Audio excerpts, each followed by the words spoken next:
चुम्मे मा तो सी चुम्मे कई मनपुर थुगाई बदी मा अदु दका ओहेबा मा गुंबना ngang मा गुंबना सिगुंबा मनपुर डिसयूनिटी लानबा अदु कम्युनिटी लानबा मा गुंबना लिट तोरगा ngang अखोई सोल्यूशन से लारो हैबा मा मथन द थाजबा अदुना माना मंजिन थाना ngang से कोई म्याम लोबु ताबनेबको अदुना मसिदा रापो मतम सिदा कि अइना सुम Honorable Handaki Masi issue Lapomtum, Sunsan Lapomtum, we Honorable Handaki Nona, was Rokiba, Honorable Simpson, High Kigo, Manki High, Hamilton. Peace Netana, Susan Amata, Leroy Hay. Peace Netana, Susan Amata, Leroy Hay. Yes, Jummer. Peace Netana, Susan Lapongamo Hay. Already highly Bomagi, Honorable. Masamakna, Haiba, Tamoy Sina, a pin to river. Already must peace to guide about the Pulma, I say, government thing of you, Pazan thing of them native. Peace to guide about the Pulma, say, Manipur Pazan thing of the Nete, government thing of the Madugi, Wakalunda, Chap Jana, Lepiro, already Paulan Kumba, peace to guiding ba Emily Amana. Party Janata Party की MLA अम्मा Bharatiya Janata party की MLA अम्मा अदुगा Manipur legislative की assembly की member अम्मा high बन पासिना honourable chief minister अनौबा वासकलौरिबा Manipur की दमकता यागदी piece पुरका नेना ताबा अम्मा खलेहेंगेना थमोय द फावरा कन वर्क तौजरिबा असिगुंबगी अगेंस्ट द डिस्टर्ब तोकदबा पीस थुगानबगी तोपा पुनम अदो अथुम दन पार्टी की साइड तसु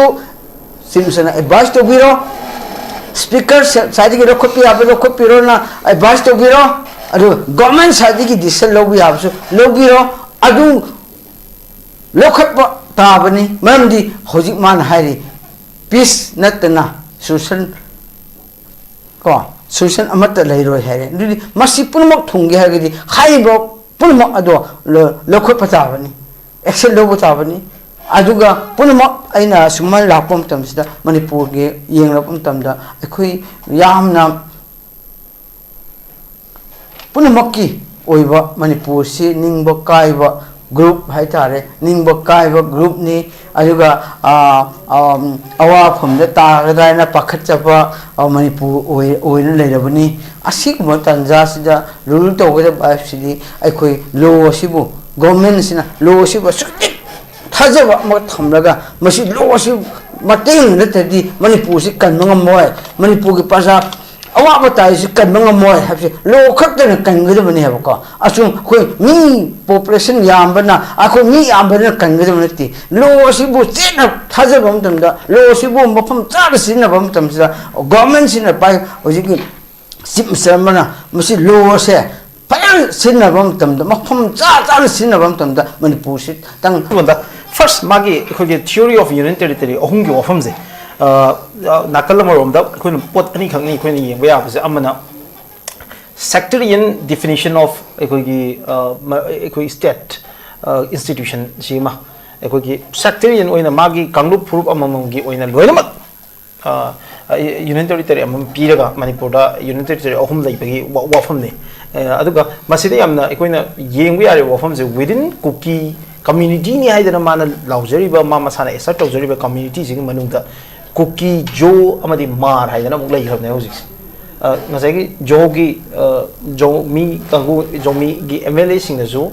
ekoi se jomi hai dana recognition pi ga do ni ekoi se cookie gi nomenclature ni ekoi carry to ya roi masine ekoi define to ya roi dam tholei then mar gi kangu na so mar gi MLA amlai ri bisine so mar gi ana amuk hai so ida within cookie manung the lady contestation lady was mine every community within the contestation lady doing him other sigi whole sectarian definition of magi state institution the shmine period government project masung thuai ko wafam masigi whole projection je kayam yam deadly way the manasi the warning to ribase BJP MLA polna hogna warning to rise much more cost to be paid and has union territory ahum je thuna pithoko ado kaingo pithok ta taragadi masi thengda taragadi ko yam chaw heavy cost am leiga hai warning si kama ying कोई मेरा मसीगी honourable MLA ओरेरान हाउकिटना मागी Twitter थागलपगी मतुंगिना अखोई ngasi discussion तौरिबा असे अमरमददी अखोई मसीगी मतांगदा अइना हान हान मतुमजनिंगमदी S ओरेरान हाइस कनानो हाइबसे अखोई खंगदबनी द ओरेरान ngangiba punamak ase kanani yengsilli अखोईगीदा हजिक लेरिबा ओरेरान से अखोईगी फर्स्ट फटसु मणिपुर लेजिस्लेटिव असेंबली की मेंबर मनेब अदुइदी मणिपुर की लेजिस्लेटिव असेंबली की मेंबर मना ngangiba sakliba tawriba punamak ase masi constitution की वांग मदनी और एक की वांग मदनी मसी सी ngang as representative अम ओइना मणिपुर की लेजिस्लेटिव असेंबली की मेंबर अम ओइना मसी तौबी आई ngang bi ai हेली हेंदे कनाने यंगदबनो हाइबसिन इन तान थमदिनिमुदि कनाने यंगदबनो मसी पुनमक से एखोई हाइरिबा हुजिकी गवर्नमेंट लेरबनिना गवर्नमेंट की लुसिंगनिबा ऑनरेबल चीफ मिनिस्टर अदुगा अनि सुबदन रजिस्ट्रेशन की ओइबा यंगा स्पीकर असीसीगा अहुम सुबदन कना यंगनिबा अदु मागी माना हौरिबा पार्टी की नेशनल पार्टी की ओइबा पार्टी सिना अखोई माना तौरिबा पुनम असिबो फ्री थादोकपा अरानबा हायरसु हायदबसु मणिपुर के स्टेट जा सोकदबा मणिपुर इंडिया की ओइनसु सोकदबा मरोइना मणिपुर की यंगबा मतमदा मणिपुर की रिप्रेजेंटेटिव अमखकना मणिपुर अगेंस्ट द सुलिक nganglebada tumel leba ngamba asina takpadi mabu kaigidamakta manipur legislative assembly through the house ki through the speaker through the so cause notice pb housing avok to bidaba mamangi masi assembly ki member tara dasu to hodaba मसीगी outcome नेबा मसीदा तौरुरबनिना अदुगidi अखोइना हाना separate ओइना नीरसी हैना open ओइना तासे लेपगा तौरबसु पार्टी साइज अखोइदे कैसु हायरक्ते और स्पीकर साइज कैसु हायरक्ते ऑनरेबल चीफ मिनिस्टर साइज कैसु हायरक्ते अदुगidi अखोइने तौरिबसि चुम्बा माले हाइबदिगी माना मुगा हंदकी ngarangna थोपा मागी ट्विटर दा थागलिसे मागी दि चुम्मिन थागलिनेबको अदुजा येंगलिबा मियामसे येंगलिबा मणिपुर गवर्नमेंट से येंगलिबा नेशनल पार्टी की बीजेपी मणिपुर से स्पीकर मसे मसीगी थौदांग से कई लेरजानो मोई थौदांग मफम खंगद्रजात लाइबा पार्टी ने एक्शन लौबि याबा लौहोद्रे हाइबिद्रे स्पीकर लौगदबसु लौद्रे ऑनरेबल चीफ मिनिस्टर अमना मसीगुंबा फत्तेना हाइदबसु हाइद्रे अदुगदी पौरेलांग असि ngangibo punamo ase khoina yaba tarabra aina ujabadi hojik mana ngangibo punamo asida aina thamjanningbadi union territory ahum gumba thokani na mana yam communal oina mana hairiko matam chana communal kenogi deputy chief minister ahum piram bagadi singba thoktabi yai kama hairiba aduga hojik leiriba communal oiba chief minister si hairiba punamo ase ngangiba sakliba punamak ase अखोईगी Manipur दा member म ओइना ngangadaba mi din natebako aduma ngangoidaba yak nganglere communal leiba habse aina sum khangjabada manipur da hoju phaude di communal oiba simsa su leikhidrin haigeba maramdi hojik tawriba hojik phong tawraga sariba irang thoriba punamak ase masi communal leiba chief minister amanna tawrubagi nateba este chief minister हाइबसी Manipur के chief minister नेबा मधुगी दमता मणिपुर की प्रजा कन्नबा अनतगना मणिपुर की lump कन्नबगी दमता तौखिबा थबक पुनमक असे communion नि हाइना येंबदि यारोयबको Madhuda communion नि येंगलिबा मीदुना दि हाइबा मतम Madhuda पुरिबा chief minister होजिकी लमसे कोई कन्बताबनी मणिपुर काहन में दका यादे मसी कोई काहन दना होना बताबनी अदुगा टेररिस्ट म्याम से कोई ना मणिपुर सिदा संग म्याम से thing बताबनी aduga drug miyam se pusilap miyam thinggadabani na haiba honorable matamdugi chief minister na tawma punamoksi communion ne ni yemusu ya deba communion ne haibsi yaroba haiba madudi ek logi matungina state asida aran matobo miyam punamok ase maju es chief minister ma ona madu thingba baneba thingubada communion ne haiba jingdi adudi communion ne yengiba mi aduna hen danger neba tawri punamok drug lalon basing thinglakpa popi thaba thinglakpa aduga illegal immigrants sing changsilakpa aduga terrorists sing changsilakpa foreign degi changsilakpa pulama ase akhoi yaroi ane thingliba mi ado communion ne yengbudi yadeba madi kai gi mo tawruno magi individual natte as the chief minister ama oina masi akhoi protection haibasi law the constitution piriba punam adu apply to mana to jare ne ba du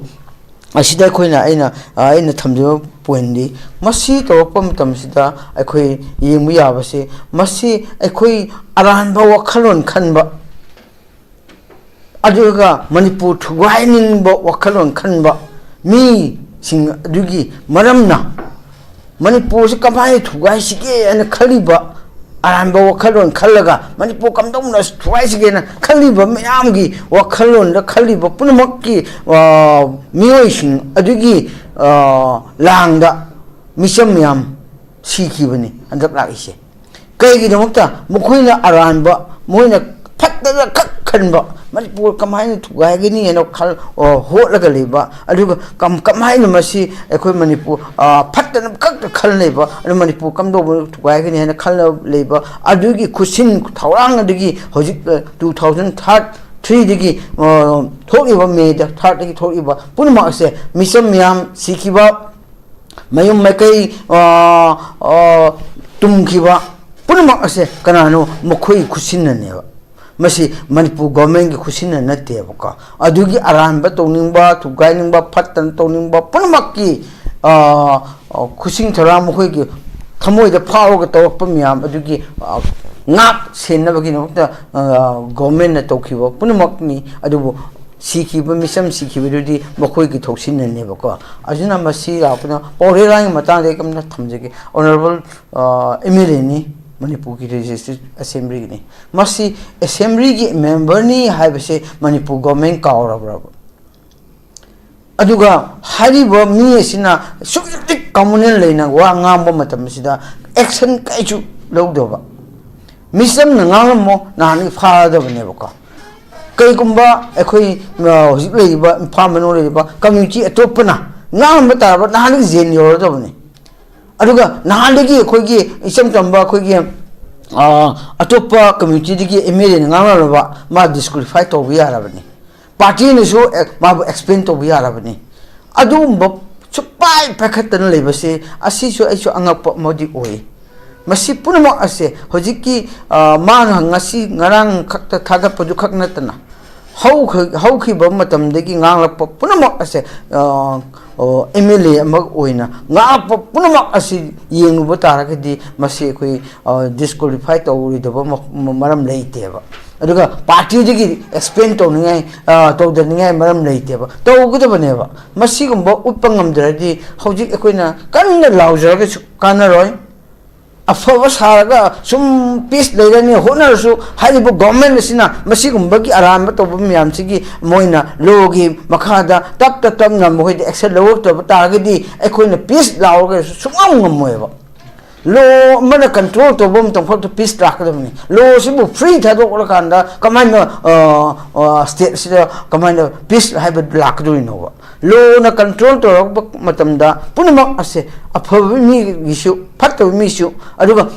Manipur thuwaini mi issue Manipur da communal thohin ke no honaba mi singsu punamak ase kanana control to gudamno lo sina लोग एक सिना control तो but खादा Manipur peace लाकनी अदुना हारिबो पौरलाइन गुंबसे मसिंगबसे अथुदमदे एक्शन लोग रिफाउदी मणिपुर दा ऑनरेबल चीफ सलेशनो अनबो गवर्नमेंट लाक्सनो पीस हाबिदे सुना लावरोय ओके अदुना मचा क्वेश्चन दा लाक्सदे अखोगी मणिपुर नो चीफ मिनिस्टर श्री युमनाम खेमचान याम कन्ना हाबे तारे यामने इंक्लूसिव ओइबा मोंगदा starting from the governance same bagi my deputy chief minister ani ga thamdana madagi reach out tawdana akhoi gi cookie sing the idp sing mayam je chatana udana ngang na hona dana manipur se sati thamna bani ha bagi effort ama piri bese sida in this juncture sugumba ha badare MLA masadi BJP के MLA मधी ओई नहीं but माना ngangi bo wafam se di khoi ke social cohesion da yam chauna kai be aba adi community me am marak tension create to aba even warning am to must heavy ai khoi ke cost am khak masina ai ko unit territory ahum se delay to basina much more cost to be paid ka haiba city this is very serious ada sigi si sum mai MLA mana su na traga any micham mana su social media gi na traga na tong media gi platform sing gi su ngang han taraga de ai koina manipur gi santi ga hai ba hoje conflict resolution ga hai ba je can we realize it oza masi masi me ka di poran na masi hai ba sing se me miras ko khang de moi ning ba kai ba ning mas ning ba kai ba MLA mo oe ba si se mana pamjaba me manipur si thukai ba ngamra ko na ba ngamdra adubu masik irang thoringai da khudong chabroga masi mathanda da khanjaba ai si yagadi akhoi ani new government gumla pada deputy chief minister se offer to bigedra haibagi khanjaba adugumba mi ne ko mase adubu ma phanghodre phanghodro man kai gino ma khangdeba mana phangdri si kai gino ba maduna madu mana phangdri se magi wahai wata magi thabak matung inna ma deputy chief minister si pi da ne na mathanda imit to da ne mamdi yamna communal leina ngang ki ba yamna communal leiba thabak yam to ki ba aduga manipur gi thugai na ba haina manipur territorial integrity thugai na ba gi what da yam ngang ki ba thabak yam to ki ba masina tapudi masi manipur thugai ba gi wakhalo leiba MLA ama khatda asingum boss pi bata ragdi yaro every center na khange ba adu mo ne pi dabani adu gi ning ba kai ba gi mana hoji si leiba deputy chief minister ani pi wa khopa asma to pam tom da peace la pata gi ma ning ba thungaro adu na masi kamai to ga mo sakalaga masi pen do mi am se phungro ga wahi wata se puto ga irang thohal laga masi kamai na khoi manipur sida government se laiba asida pen do myam se hu haitare phat do myam se langsilaga wahi wata na khangde mo langsilak irang thom basi ma gi ningje bani aduna masi gumba la po matam sida khoina ujagada badi poreran haiban pa sina uje ngang ni punama ai khoina masi gi ahemba asidagi masi gumba gi unit territory ahum pi draw ta ga di nataga singba pi hodra di masi di henba mo thokini haiba asigumba government amada aduga jati amada leba amada man threaten dori se masi threaten dori se kana no aduna asai heido asingumba threaten dori ba sida kana masi gi reply pi gi de ke ba praja khun pi gi dra government pi gi dra party pi gi dra nataga speaker pi gi dra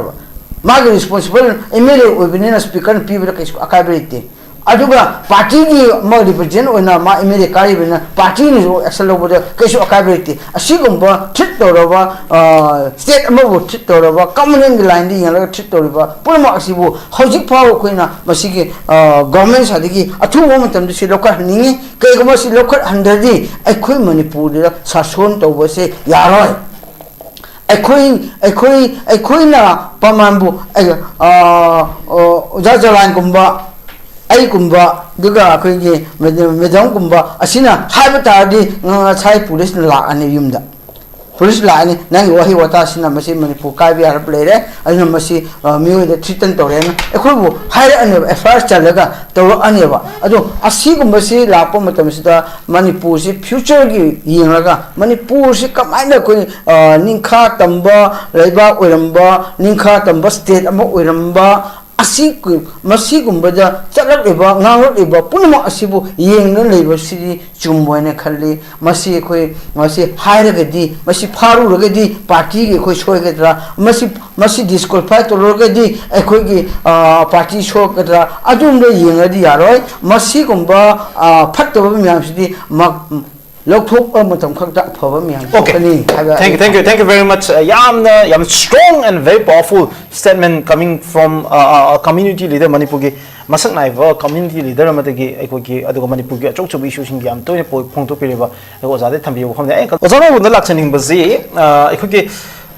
aham wangzi chap manaba interview si the same interview ETV Bharat na logo interview si that happened just nearly 1 month ago thamak ki mang da ekoi ki logo interview ni adu batam the likely there is a government formation Manipur anobu government ama form to do hadana yam kanang nangnarakpa adu ki matam pe tu dani adu matam da mang hai ke basi ready to join the popular government in Manipur da nauna sema ka do ba popular government sida ai join to no nang ready why except on the condition that 100 keno ma UPF na goti the yana ki ekoi ki term do moina time bound manner ma da mo ki grievances since address to whether ni union territory bi ga do ni ga haibe ki wafam do ne adu de yara ga time bound manner ma da ready to join the popular government hairam no pa ma khak ne adu kum ba hairam ba BJP ki MLA sina ngasi lokhal ba ngasi mang thagal ba ekoi ki post 3 union territory ki wafam je kama yeng ngasai ki man hairam bi wafam do ga hojik lai wafam se ga ani si kama yeng bi मेरा हजिकी कोई की honourable मेरे ना हजिकी question मतुंग इन्ना मतम मधुदा अखोई की केनो गा UPF का गवर्नमेंट ऑफ इंडिया का सूगी एग्रीमेंट तो वो मतम दा मसी हंदक असिगिंबा इरांग याम कन्न थोड़ीबा टाइमिंग अजुदा सू एक्सटेंशन तो किबनी Manipur Praja Punamang issue Lotopiu Hana, the government of Manipur Nasu, Basi abrogate Tonabagi, the Salo Club. Asumba, Gitaming Aduda, I shoe extension Toki. Tokiba Aduda Ke Yaugi Habum Tamda Kuki, Hojiki, Ladiva, Sugi, extension Tobagi, last agreement Makato Tamda, a quick cookie shingi, political issue say time bound. Solution broken here. Yauki Madugi point adudani mana mugal Guachi the Muhaidishe. Kainobo Masig Buggy government joint ogani adubu high condition aduda Makaduda Penuto the Yaugi have any man Nani Base. Adubu Haidiba Punama Aduman and Nani Basida Quina Ying Yavasi, a quick Kanana Masi Nanghali no have so the cat way. Mana Haidiba political solution lack or Dimas joint a winning having. Adubu Masi Mana color Nani Sikanobo, Government of India UPF ka Kenoga kanagi siswa extension da mokhui demand do athum da time bound happening ko matam time bound manung da maju solution pro ba haina yawe ba adu agadi madu hairi ba itself aduna Manipur da di ekoi praja gi ningba kai bane ba maju gi agreement do kay gino hairi ba political solution pi hoji aduni hoji leliba handa deputy simsana nemcha ki gen so hai gi do ekoi political solution proper habse kanogi state amabu kana kalaga chapya ponati hai chumme ba ma hai risu solution proposal state ka media deba adu haiba cookie gi political solution lapom tamda Manipur state ki honorable chief minister represent to do ni state represent to do ni adu gumba gi wakhalon da leiba amana hojik leiba situation asida muga hanna muga lapom tamsida hojik ki adune mawi ningwa adugi thajaba makha amada cookie gi damakta thajaba makha amada political solution gi damakta khanjaba nu pa amane na khoi lobu tabani masi khal aina masi hairi cookie gi political solution amaka purokna bagi khaliba nu pa amane aina hairiba maramdi masina ma kai damakta masi Manipur thugai ba pam ni na ina tak du ne ba Manipur thugai ba pam ba mi ni na lo du ne ba kai gi masi ina hairiba ki no Manipur cookie khakki oiba solution ma pi ba ta gi Manipur tum tikali kai re ko aduna ne madugi de makta mana awjiki ngangi ba punama adubu onna teina ba amkhakna hawjiki ningba kairaba haina sai haido ahamada asig mapunama solution sigi wangmada lakada badu uba amkhak peaceful oina hojiksi Manipur peaceful oina lei pataraba peaceful lakaba kangup singsi irang thoktraba manipur sin law order gi the control fajan tawkhraba adedi magi ningba kaidoini ma community ujiki pa purap kinati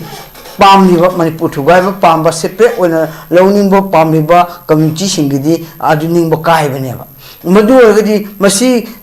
ningba kaibadu kaidinaba thunganaba tawsi haridi haidu pawrera no jista thriba magi nature se asi chumme ba ono budi chumme ma tawsi chumme ba kegi manipur thugai na budi ma adu daka oeba ma gumbana ngangdradi ma gumbana singba Manipur disunity laknaba adu communal laknaba ma mana lit toraga ngang dradi khoi solution lakro haiba ma mathanda thajaba aduna mahana mangjin thana ngang bane se khoi myam lobu ta bane ba ko aduna masida rapo matam sida ki aina sum honorable handaki masi issue rapo matam da solution lakpo matam da khoi honorable handaki nauna wasap rokiba honorable Simpson na high ki go man ki high mutan da peace natna solution amata leiroi he peace natna solution amata leiroi he yes chumme peace natna solution la pangamo he adi high ba ma ki honorable Simpson masamakna high ba thamoi sena appeal to riba अदोगी मसी peace थुगाइन बा तोरपा पुनम असे government न थेंगना बियो प्रजा न थेंगना गदम नतेबा पीस थुगाइन बा तोरपा पुनम असे मणिपुर प्रजा न थेंगना गदम नते गवर्नमेंट न थेंगना गदबा मदुगी वखलुंद चप जान लेपिरो अदोगी पावरेरान कुंबा पीस थुगाइनिंग बा एमएलए अमना पार्टी जनता पार्टी की एमएलए अमा भारतीय जनता पार्टी की एमएलए अमा अदुगा मणिपुर लेजिस्लेटिव की असेंबली की मेंबर अमा हाइबन पासिना ऑनरेबल चीफ मिनिस्टर अनौबा वासकलौरिबा मणिपुर की दमकता यागदी पीस पुरगा नेना ताबा मा खलेहेंगेना थमोइदा फावरा कन वर्क तोजरिबा असिगुंबगी अगेंस्ट द डिस्टर्ब तोकदबा पीस थुगाइनबगी तोपा पुनम अदो अथुम दन पार्टी की साइड तसु सिमसन एडवाइस तो बिरो स्पीकर साइड की रोखपी आबे रोखपीरो ना एडवाइस तो बिरो अदु गवर्नमेंट साइड की डिसीजन लोबी आबसु लोबिरो अदु लोखप ताबनी मरमदी होजिक मान हाइरी पीस नतना सोशल को सोशल अमत लेरो है दुदी मसी पुनमक थुंगे हागदी हाइबो पुनमक अदो लोखप ताबनी एक्शन लोबो ताबनी अदुगा पुनमक अइना सुमन लापम तमसिदा मणिपुर के येंगरपम तमदा अखोई यामना पुनमक की ओइबा मणिपुर से निंगबो काइबा ग्रुप हाइतारे निंगबो काइबा ग्रुप नि अदुगा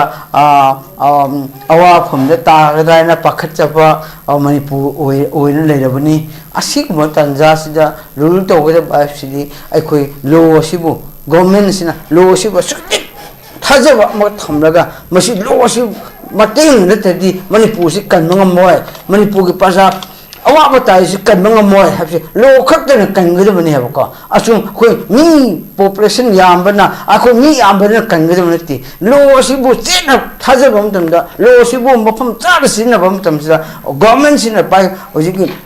सिम सरमना मसी लोसे फाइल सिनबम तमदा मफम चार सिनबम तमदा मणिपुर से तंग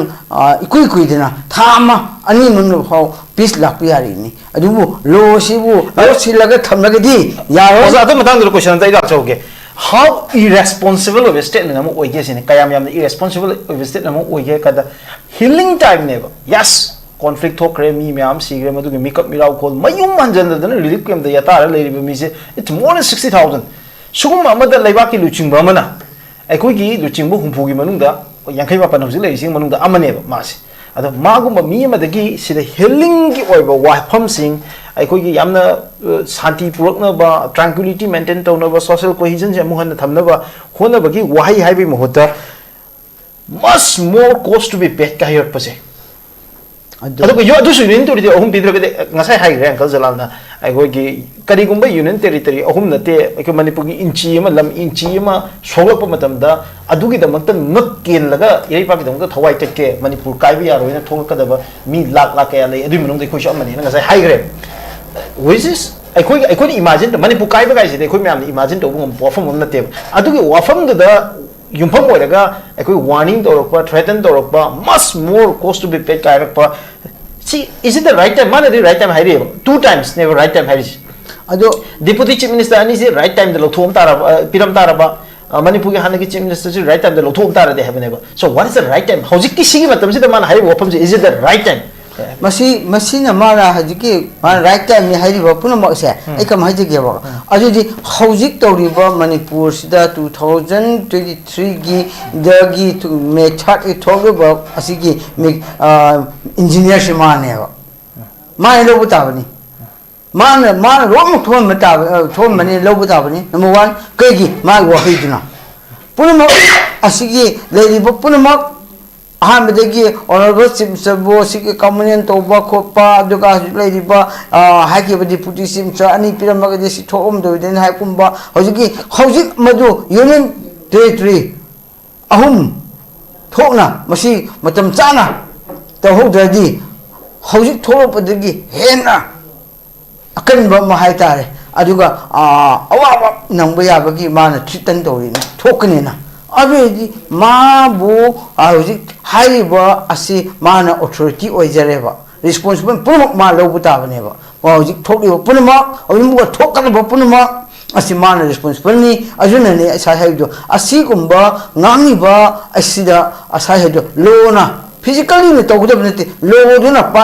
मोंद पामिया बता पालगा एस मेंबर ओइजरसु लोदु फसला कोइ थाजब मखा म थमलगा मन लोदुना मा apply तौम तमदा हाइबा पुनमक my वाहै gi matung ina ma dandi du ma phangjagneba madu phanghanba ngamba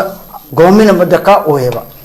anjuna honorable chimchana sai hai gi to punamak si peace thugai da myam di man excel lokani thajai ajuna masi poweran mathakta si kana akhui praja myam na oigidabnete hojik ujik laiba government gi member mas oibina leader of the house duga leader of the legislative assembly speaker aduga party gi president mohoi ahumna tanarga man mathakta thum tamda low accept low draba accept low no hona bagdabni low draba haiba poweran na khanjariba ahimba bakak manipur da tongamba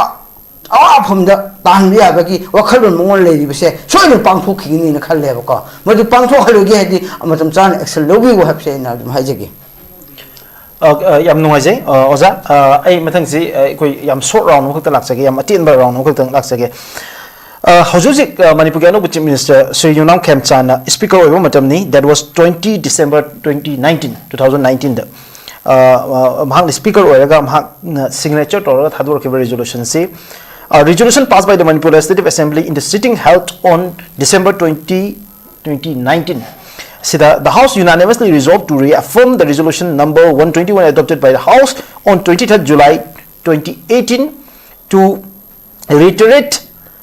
the resolution number 120 passed by the House on December 22, 2017 for the amendment of Article 3 of the Indian Constitution by incorporating the prior consent of the state legislature of the affected state shall be mandatory while forming a new state or names of existing states. Also request the Government of India to make the content of framework agreement available to the Government of Manipur, and there shall be no change in the present administrative setup of the state of Manipur and not to grant any kind of autonomy to any part of the state as a result of the framework agreement leading to the resolution of Naga political issue. Lakni wa from the Manipur gi administrative integrity, Manipur gi territorial integrity, ani si kazamai banda laksage osa kana de accountability se fix to gode gesine ma na haire ado de kana na thinga dege any kana go misal mana communal oiva sectarian oiva public tranquility de akai bi ya wo from sing ngange and khan daragadi who is responsible for this kana accountability se fix to gode ge have wo from sing mase neras sidi koi aina point da ni question da haijani mudi ekoi hojik si haiba ngamba ma leireba का हाइबा ngamba हाइबदी अखोई की communion line दा ngam ngamba aduga manipur thubai ba ngamba gi wakal na ngam ngamba aduga hagiba problem manipur peace leidana bagi haiba ngamba nu pa ma le re ba haiba ngamba ma le gi action lo ba ngamba ma daka oye ba haiba ngamba do kanana haiba ngamba ma le di se kai gi no ba adudi mabu ngamba madi kai kanana ngamni action lo ba ngamgu ba action lo ba ngamba haiba kanano haiba aduki matungina action lo ga di lo paiba lo paiba lo ngakiba asi kanano government ni government si kanano haiba tanda government bu lusting liba haiba state asigi lusting liba honorable chief minister oigani asina logi wafam leire aduga masi khatna mabu action lo ngone ba government na ka ani subadina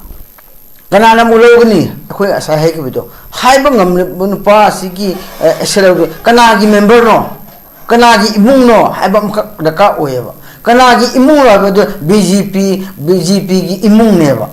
member ne ba ade gi BJP gi imung gi member ne so eselo bo ngam me ba madu lo bo ta bani aduga ahum subada abu kanana muge masigi haiba ngam pa ga muga action lo dum na bo manipur legislative assembly gi speaker masina kai guma honorable chief minister su lo ngam draba lo gi apply to ga control to ba action lo ngam draba party ni su ma action lo ngam draba adu agdi masi ani ngam ho do su speaker ni nang mathakta as the member koi district action lo ne na mana haiba matam da action lo ya ahum di si leire masi ahum sigi thauna do madu manipur kanning thoro bina masi thauna thopi roba kai gomba manipur di kanning ba manipur peace bo pamba manipur kahin ba pamda ba oregadi government oregadi haiba nu pa si bo action lo ba matam khatta da manipur kanning bagi wakhalon je manipur gi rejoicing je lei re je parjana phawni ba kai gomba masi action lo gam ho draba अरुदी हाई हम है जी चिंबांगी नहीं action लोगों हम दबा है चिंब में खत नाना का थबक दी उन्थोक ngam daba hai ba di pajana apho ngam thajab thamang moy bai thajana bagi damakta da seng sena imale bak sigi naksan bagi damakta khoi leirabani haigadi haibo government sina haibo haibo ngam pa de asal lobi ro haibse ke aru ground sin thamjegi. Okay, thank you very much.